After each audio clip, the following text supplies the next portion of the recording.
उद्या राज्याचे उपमुख्यमंत्री अजितदादा पवार साहेब यांच्या जयंतीचं औचित्य साधून आणि राज्याचे मुख्यमंत्री देवेंद्र भाऊजी फडणवीस साहेब या दोन्ही गोष्टीचं औचित्य साधून महाराष्ट्र शासनाकडून शेतकरी कर्जमुक्तीची यादी उद्यापर्यंत होण्याची दाट शक्यता आहे। कारण ह्या याद्या सगळ्या आम्ही अपलोड केलेल्या आहेत। मुख्यमंत्री महोदयांनी समाजामध्ये अनेक वेळेस काही सूचना आल्या होत्या, त्या योग्य वाटल्या आणि त्याच्यामुळे त्यांनी सभागृहामध्ये जे आपण शेतकऱ्याला चालू बाकीदाराला 50,000 रुपये इन्सेंटिव्ह द्यायचं मान्य केलं होतं। जे महात्मा फुले योजनेमध्ये जे काही ज्यांनी लाभ घेतलाय त्या सगळ्या गोष्टीचा विचार करून पुन्हा एकदा 50,000च्या ऐवजी 2 लाखापर्यंत करण्याचं मान्य केलेलं आहे। पहिलं 33,585 कोटी रुपयाची यादी होती। 56 लाख शेतकरी त्याच्यामध्ये समाविष्ट होते आणि आता त्याच्यामध्ये वाढ झालेली आहे।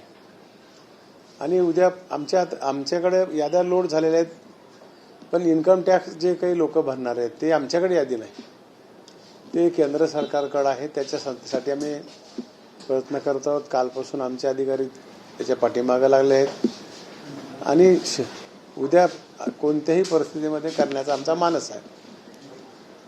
समजा जी नाही सांगायचं आता साधारण जी यादी आहे किती होईल यादी, आता काय आहे, आपली संख्या किती आहे, आता किती बोजा वाढतो? साहेब अजूनही तुम्ही म्हणताय की शक्यताच उद्या जाहीर करण्याची आहे, तर काय अडचणी येत आहेत तुम्हाला? त्याच्यामुळे अजूनही शक्यतेवरच इन्कम टॅक्स जे लोक पात्र आहेत इन्कम टॅक्सला, ती यादी महाराष्ट्र शासनाकडे नाही, ती यादी केंद्राकडे आहे। ती यादी आली आमची, आत्ता बी आली तर आम्ही ते उद्या सकाळी करू शकतो। रात्री 10 वाजता बी आली, 12 बी वाजता आली तर आमची तयारी आहे। अपलोड केलेल्या याद्या सगळ्या फक्त घोषणा करायची आणि यादी त्याला बटन दाबले की खात्याच्या अकाउंटवर पैसे पडणार आहेत। ते अंतिमता किती शेतकरी असतील आणि साधारण 56 लाख ते होते आणि पुन्हा त्याच्यामध्ये 12 लाखाच्या आसपास कधी तो आकडा आलेला आहे। आणि भार किती वाढेल आणखी? वाढ एक मिनिट, आत्ता घेतला आकडा, आत्ता आकडा किती वाढला आपला?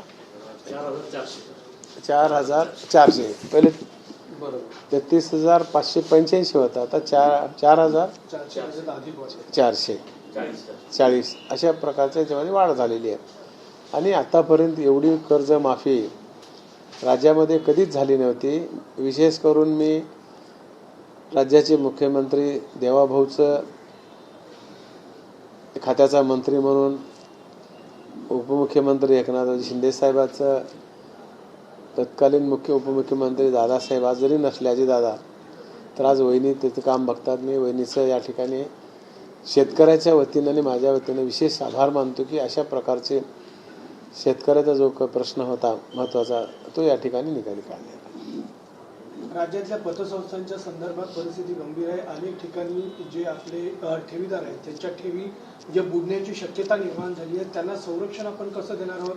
सांगली वैभव त्याचं एक मोठं उदाहरण आहे, जी करोडो रुपये ज्यांच्याकडे ठेवी आहेत त्या आज बुडण्याची शक्यता आहे। मध्ये त्याच्या संदर्भामध्ये आपण आपल्या 2-3 बैठका झाल्या की आपण बँकेच्या संदर्भामध्ये 5 लाखाचं प्रोव्हिजन केलेलं आहे, परंतु पतसंस्थेच्या संदर्भामध्ये आपण जे लाभांश म्हणजे काय म्हणतो त्याला आपण कोणता निधी 10%, 100 रुपयाला 10% औषध निधी, ते आम्ही प्रोव्हिजन करायचं ठरवलेलं आहे।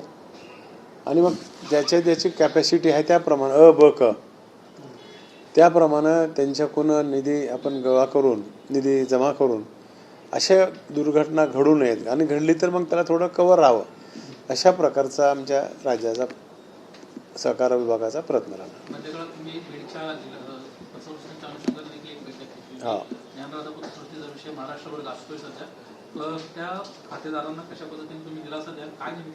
काल परवा मुख्यमंत्री महोदयांनी आम्ही सगळेच त्या ठिकाणी बैठकीला उपस्थित होतो।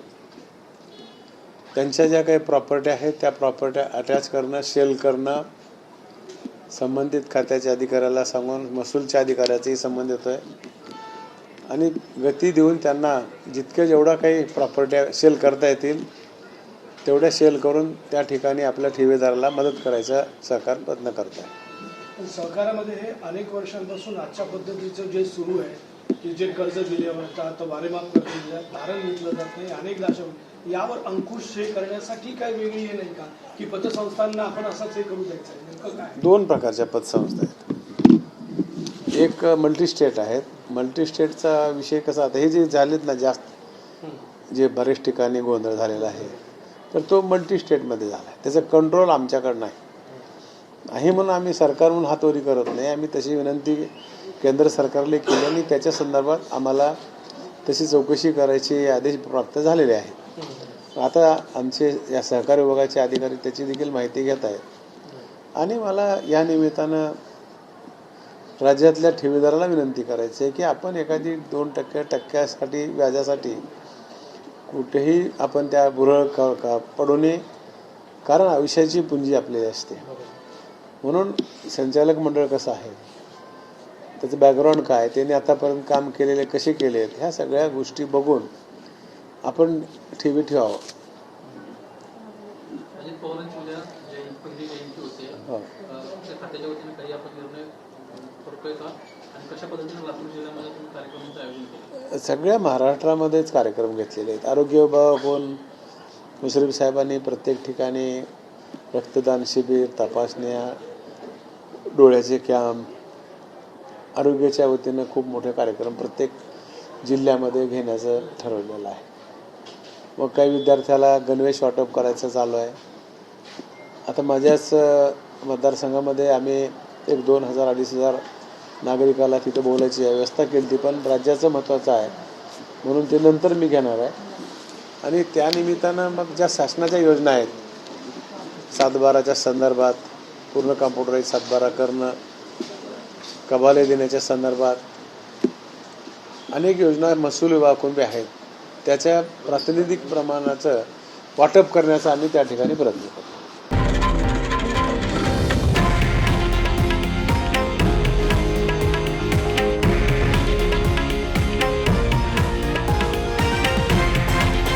हे आहे देशातील नंबर 1 न्यूज नेटवर्क आणि आपण पाहत आहात TV9 मराठी, एकमेव.